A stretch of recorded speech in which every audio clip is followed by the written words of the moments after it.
ఏంటో దేవుడు మంచిగా ఉన్న వాళ్ళకి ఇంకా ఇంకా కష్టాలను పెంచుతాడు. కొంతమంది ఉంటారండి, మంచి వాళ్ళనే మంచిగా మాట్లాడుతూ వెన్నుపోటు పొడుస్తారు.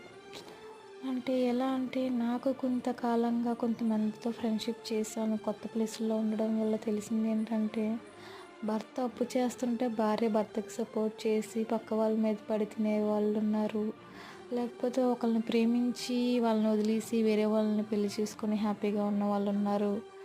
అంటే ఇలాంటి వాళ్ళ జీవితాలంతా హ్యాపీగా వెళ్ళిపోతున్నాయి. కానీ మనం ఎంత హెల్ప్ చేసినా, ఎంత బాగా ఉన్నా, ఎంత పద్ధతిగా ఉన్నా, ఎన్ని పూజలు చేసినా దేవుడు మనలాంటి వాళ్ళకి ఎప్పుడు బాధలు పెడుతూ ఉంటాడు, కష్టాలను ఇస్తూ ఉంటాడు.